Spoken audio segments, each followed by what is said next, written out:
Buonasera. Buonasera. It's a real pleasure to have you here today, Ambassador, His Eminence.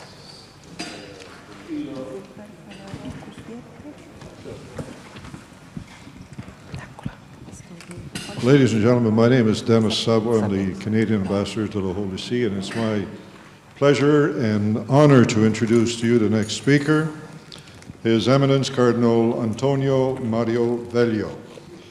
Cardinal Vegliò has served as a Vatican diplomat and a member of the Roman Curia, and he's currently the president of the Pontifical Council for Pastoral Care of Migrants and Itinerant people. The Council is tasked with studying and providing pastoral care for people on the move, such as migrants, refugees, displaced people, pilgrims, tourists, and all those who, for various reasons, are involved in human mobility, such as students and workers abroad.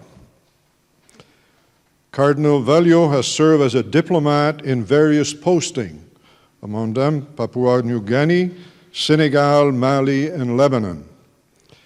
In 2009, he was appointed to his current position by His Holiness Pope Benedict XVI, and on February the 18th, 2012, he was elevated to the College of Cardinals. Please join me in welcoming His Eminence, Cardinal Antonio Mario Vegliò. Thank you. Exact. Posso parlare italiano? Per me è più facile. It's easier for me to speak Italian. It would be better if there were a table here, because I'm not too good, because I read my presentation. I'm not too good in speaking off the cuff. So if you bear with me, I'd like to sit down.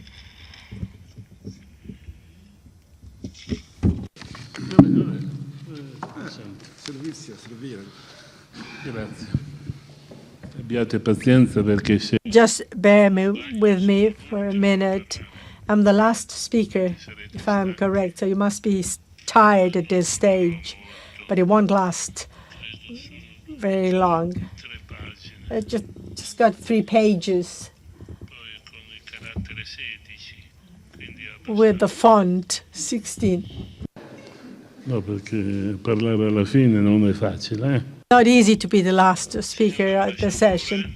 Your Excellency, Mr. Ambassador, I'm afraid I don't know many people around the room here, so I simply say, Your Excellencies, distinguished authorities, ladies and gentlemen.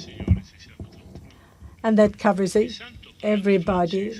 Holy Father, Pope Francis, in his message for World Day of the Migrant and the Refugees, which the Catholic Church has celebrated on January 17, stated that to entertain good personal contacts and to overcome prejudices and fears are the essential prerequisite to pursue the culture of encounter, where not only are we ready to give, but also to receive something from our fellow men. Hospitality lives on the basis of giving and taking. End of the quote.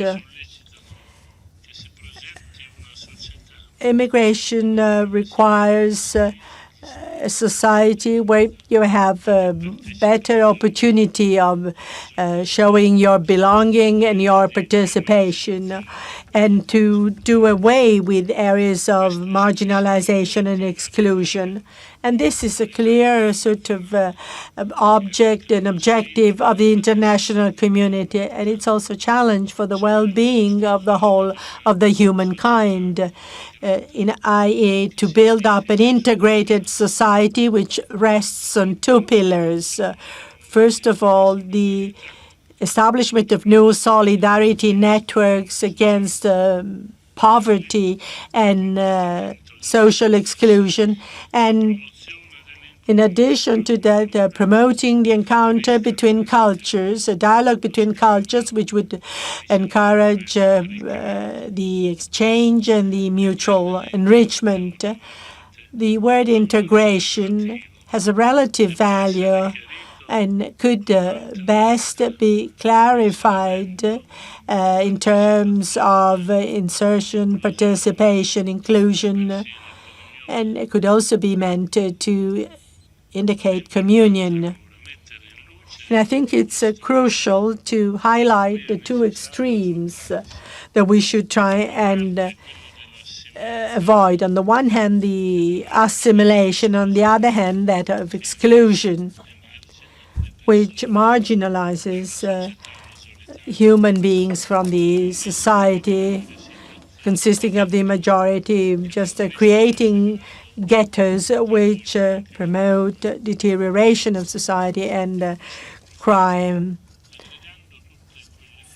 In this respect, the bringing together all the social, cultural, educational, and institutional and ecclesial forces which are involved in this process is of fundamental importance to identify models of integration which would highlight the value of mutual understanding, dialogue, and listening without sort of overlooking the duty for each and every person to comply with the rules which govern a country. This is what was meant by Pope Francis in his message, which I mentioned earlier on, when he said it's important to look at migrants not just in terms of their sort of being regular or irregular migrants, but mostly they should be viewed as human beings that must be protected, whose dignity must be protected, who can contribute to the well-being and the progress of everyone, most especially when they take on responsibilities and duties vis-à-vis the ones that receive them, respecting gratefully the material and moral heritage of the country hosting them and complying with the country's laws. The Church is more than aware of having a very special role in this process. Based on our experience, the first step of the integration of migrants in the local church so that they feel at home, allowing migrants to express their spirituality, their compassion, and the particular traditions that they have in their mother tongue. They must be helped by pastoral workers who act as mediators. Migrants will find it easier for them to find opportunities to create an agreement and an understanding with the host communities. Civil societies, which often find it difficult to take up the challenge of intercultural dynamics, might usefully look at the experience and the teachings of the Church. In countries such as Italy, which have a large number of migrants, which are faced with a very strong migratory pressure, it's all the more urgent to get off the ground integration projects.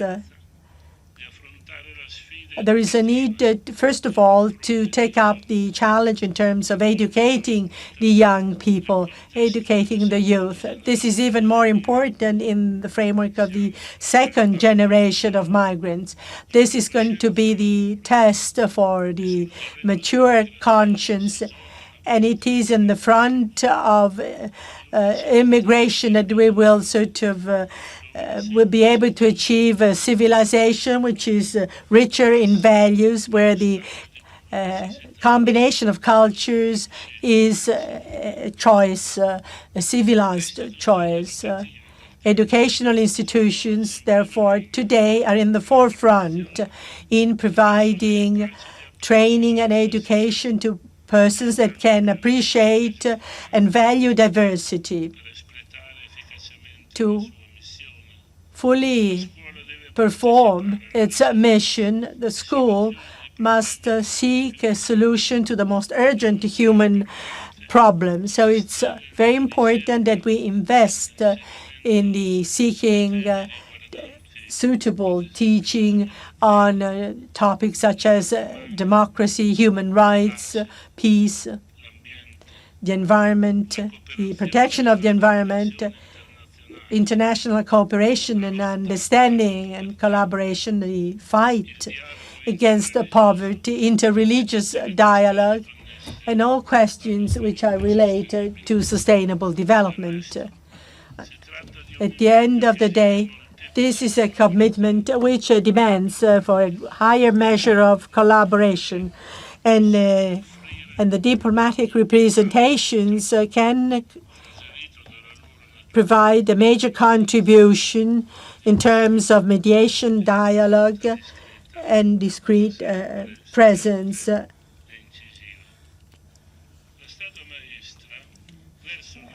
The way forward towards a proper integration is that of adopting suitable migratory policies. We have to draft the relevant rules which would ensure stability and the protection of the rights of each and every person. And of course, we have to ensure that each person is aware of the duties incumbent upon them. The Church doesn't have specific competences in this respect in drafting suitable legislative measures. The Church is obviously very careful in dealing with the tasks which are the ones which are the tasks which are relevant for the Church, but the Church wishes to contribute to the measures that are being adopted by the states.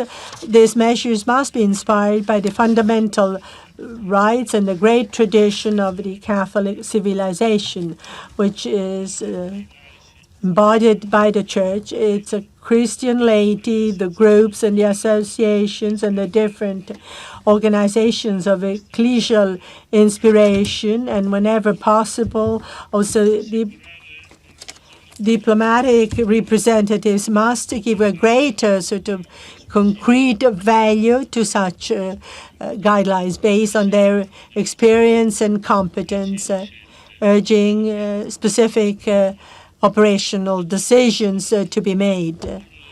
I'd like to say in conclusion that at the end of the day, one of the most difficult challenges of our time is to learn how to can live united in diversity, faced with a multiplicity of cultures in terms of ethnic groups and religions.